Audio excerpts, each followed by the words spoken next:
Pour exploiter les nombreuses failles des différents protocoles de sécurité Wi-Fi, il va falloir mettre en place un laboratoire de test en sécurité informatique et pour ce faire, il faudra télécharger un système d'exploitation orienté sécurité informatique. Donc là, on peut voir que sur le site backbox.org, qui est le site officiel de la distribution Backbox orienté sécurité informatique, donc le système d'exploitation en question, on peut le télécharger sur ce site-là. Ce système d'exploitation est en concurrence avec Kali Linux, qui est le système d'exploitation orienté sécurité informatique le plus connu aujourd'hui.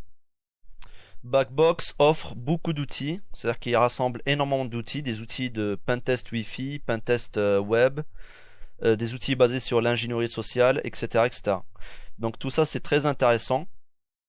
Mais après plusieurs analyses, Backbox contient plusieurs bugs informatiques et il est beaucoup moins complet que Kali Linux.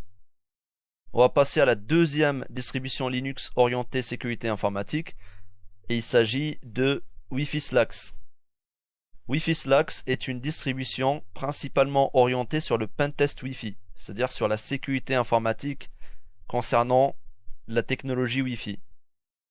Donc la distribution Wi-Fi Slacks est beaucoup plus légère que Kali Linux ou Backbox, mais par contre Wi-Fi Slacks contient également plusieurs bugs informatiques et surtout des problèmes de traduction dans plusieurs langues. Wi-Fi Slacks est beaucoup moins connu que les systèmes d'exploitation Backbox et Kali Linux.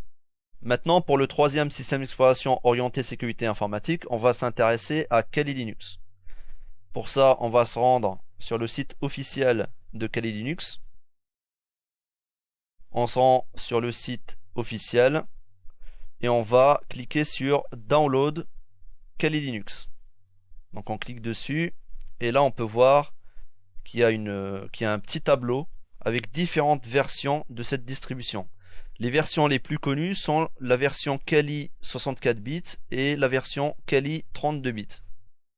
On peut constater également la présence de Kali 64 bits Lite, donc c'est une version qui contient beaucoup moins d'outils.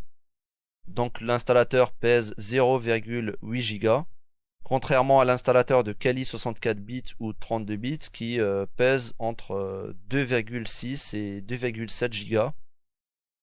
Sur le site de Kali Linux, il nous propose également une distribution orientée sécurité informatique qui s'appelle Kali Linux NetHunter et qu'on peut installer sur des tablettes Nexus 10, Nexus 7, etc., Nexus 5 même. Cette distribution-là peut être très intéressante en cas de déplacement et offre à peu près les mêmes outils qu'on peut trouver sous Kali Linux. Maintenant, on retourne sur notre page Kali Linux et on va télécharger une image disque. Alors, qu'est-ce que c'est une image disque? Au lieu d'insérer un CD Kali Linux, un CD du système d'exploitation afin d'effectuer l'installation, on peut tout simplement télécharger une image disque qui est un fichier numérique qui remplace un CD d'installation.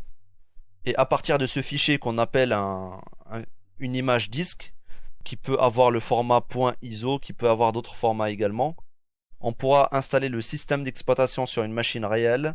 On pourra également l'installer en live CD, on verra ça par la suite. Et on pourra aussi l'installer en tant que machine virtuelle. Donc je vous invite à télécharger la version 64 bits, car personnellement je trouve que c'est la version la plus stable au niveau de la virtualisation avec le logiciel VirtualBox qu'on verra par la suite. Et pour lancer le téléchargement, il suffit de cliquer sur ISO en face de la version correspondante.